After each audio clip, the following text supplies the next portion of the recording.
நான் சொல்றதை இந்த தடவை உங்க யூடியூப் சேனல்லே போட்டுக்கோங்க. சரிங்களா? உலகை வெல்லவா மூவி அந்த கண்ணு ஆப்ரேஷன் பண்றேன்னு சொன்னீங்க. எதுவுமே இதுவரைக்கும் செய்யவே இல்ல. நாங்களே வந்து ரெடியா இருக்கோம் பண்றதுக்கு. நீங்க அத பத்தி எதுவுமே கேர் பண்ணிக்கவே மாட்டேன்றீங்க. உங்களால முடியலன்னா சொல்லுங்க, நாங்க பண்ணிக்கிறோம். ஏன் இந்த மாரி டிலே பண்றீங்க? இல்ல சார். நம்ம நம்ம படத்தோட கதைக்களமே வந்துட்டு சவால நோக்கி தான் டிராவல் ஆயிட்டு இருக்கு. நம்ம 3 வருஷமா இதுதான் சொல்லிக்கிறீங்க. சவால் சவால்ன்னு சொல்லிட்டு. இல்ல சார். நான் வந்துட்டு அ வணக்கம். நான் டைரக்டர் ஏ.எம். சந்துரு. நம்ம உலகை வெல்லவா படத்தோட புரொடியூசர் ராஜசேகர் சார், அட்வொகேட்டு. நம்ம படத்துக்கு 5 புரொடியூசருங்க அட்வொகேட்டா இருக்காங்க. இப்போ அட்வொகேட் வந்து நம்மகிட்ட பேசிட்டு இருக்காரு. இந்த பதிவு நான் சொல்லி ஆகணும். நான் தப்பு செஞ்சதா சார் சொல்லிட்டு இருக்காரு. நான் தப்பு செய்யல. ஏன்னா உலகை வெல்லவா படத்தோட கதையின் கருவே நான் எப்படி உருவாக்கியிருக்கேன்னு சொன்னா, ஒரு டைரக்டர் வந்து தமிழ் சினிமாவுக்கு சவால் விடுறாரு. தமிழ்நாடு முதல்வருக்கு சவால் விடுறாரு. எதுக்காக சவால் விடுறாரு? கலைஞர் கருணாநிதி ஐயாவுடைய சிலையை நடிக்க வச்சும், முதல்வர் ஸ்டாலின் ஐயாவுடைய போட்டோவை நடிக்க வச்சும், ரஜினிகாந்த் சார், கமலஹாசன் சாருடைய போட்டோவை நடிக்க வச்சும், நான் 7 தேசிய விருது வாங்கி தரேன். அப்படி இந்த படத்துக்கு 7 தேசிய விருது வாங்கி கொடுத்தா Rajinikanth sir, Kamal Haasan sir, Vijay sir, Ajith sir இந்த உலகை வெல்லவா படத்தில் பார்வையற்றவங்களுக்காக 1 மணி நேரம் சம்பளம் இல்லாமல் நடிக்க தயாரா? தமிழ் சினிமாவுக்கும் சவால், இந்திய சினிமாவுக்கும் சவால்.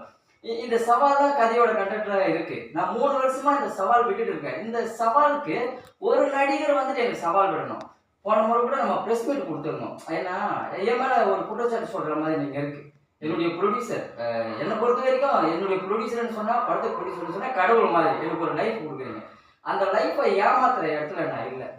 ஏன்னா 10, 15 வருஷமா நாங்கள் வந்து ஒரு அசிஸ்டன்ட் டைரக்டராக ஒர்க் பண்ணி ஒரு நல்ல கதையை சொல்லி ஒரு ப்ரொடியூசரை நான் கொண்டு வந்திருக்கேன். நீங்கள் என்னுடைய ப்ரொடியூசர் எனக்கு கடவுள் மாதிரி. கடவுளை ஏமாத்தி நான் என்ன பண்ண போறேன்? படத்தினுடைய கதைக்கரு வந்துட்டு ஒரு டைரக்டர் வந்து தமிழ் சினிமாவுக்கு சவால் விடுறாரு. அந்த சவாலை ஏத்துக்கிட்டு ஒரு நடிகர் எனக்கு சவால் விடுறாங்க.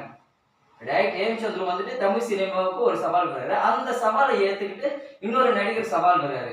கதையோட கருவை என்னன்னு சொன்னா, படத்துக்குள்ள ஒரு 4-5 ஷார்ட் ஃபிலிம் பண்ணி டாக்குமெண்ட்ரி மூவி பண்ணி முதல்வர்கிட்ட அன்பளிப்பு வாங்குறது தான். அந்த டாக்குமெண்ட்ரி மூவியும் ஷார்ட் ஃபிலிமும் கொண்டு போயிட்டு முதல்வர்கிட்ட போட்டு காட்டி அன்பளிப்பு வாங்குற மாதிரி தான் நான் கதைக்களத்தை உருவாக்கியிருக்கேன். அப்போ வந்து முதல்வருக்கும் இதுல நல்ல விஷயம் தான் நடக்க போகுது. நம்மளுக்கும் நல்ல விஷயம் தான் நடக்க போகுது. இந்த படத்துக்குள்ள வந்துட்டு சில பார்வையிடணும், மாட்டு சிகிச்சை பண்றோம், 100 நாட்கள் உணவு விருந்து வைக்கிறோம், கலைஞர் கருணாநிதியோக்கு சிலை செதுக்கிறோம், படத்தோட கிளைமேக்ஸ்ல வந்து 10 பார்வையிடணும், மாட்டு சிகிச்சை பண்றோம். எல்லாமே நல்ல விஷயமா இருக்கு. ஒரு பெரிய ப்ராஜெக்ட் சார் இது. இப்போ 3-4 வருஷமா நான் சவால் விட்டுருக்கேன். கதையுடைய கருவே சவாலா தான் இருக்கு. இப்ப என்னுடைய சவாலுக்கு வந்துட்டு ஒரு நடிகர் எனக்கு சவால் விட்டாங்கன்னு சொன்னா, அடுத்தது நம்ம படத்தை ஆரம்பிச்சிடலாம். நம்மளுக்கு என்ன சவால் வரணும்னு சொன்னா, டேய் சந்துரு, நீ 7 தேசிய விருது வாங்கி தர வேணாம், 5 தேசிய விருது வாங்கி தர வேணாம். நீ சின்னதா ஒரு ஷார்ட் ஃபிலிம் பண்ணி முதல்வர்கிட்ட அன்பளிப்பு வாங்கிட்டு வா. அதுக்கு பிறகு நான் இந்த படத்துல 10 நாள் சம்பளம் இல்லாம நடிக்கிறேன். ஒரு நடிகரை சொல்லுங்க. இம்மிடியட்டா நம்ம மறுநாளே ஆரம்பிச்சோம் ப்ராஜெக்ட்ல.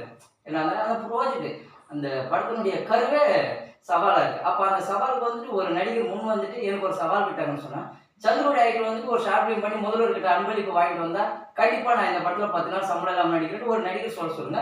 அடுத்ததான் நம்ம வந்து ஒரு அதுக்கு தகுந்த மாதிரி ஒரு ஆபீஸ் போட்டு நம்ம படத்தை ஆரம்பிச்சிடலாம் சார். ஒரு நல்ல விஷயம் கையில வச்சுட்டு இருக்கோம். அதுக்கு ஒரு நல்ல பிசினஸ் இருக்கு. இதுக்கு மேல வந்து நீங்க டிலே பண்ணாதீங்க. ஓகே. வேலையை நம்ம வந்து ஸ்டார்ட் பண்ணணும். இல்லைன்னா உங்களால முடியலன்னா சொல்லுங்க.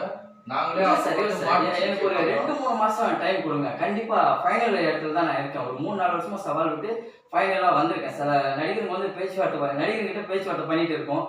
கொஞ்சம் வெயிட் பண்ணு தம்பி, கண்டிப்பா நாங்கள் உங்களுக்கு சவால் வர கொஞ்சம் வெயிட் பண்ணுங்க அப்படின்னு சொல்லிட்டு இருக்காங்க சில நடிகருங்க. அந்த சவாலுக்காக தான் சார் நான் வெயிட் பண்றேன். பார்க்கலாம். வெயிட் பண்றோம்.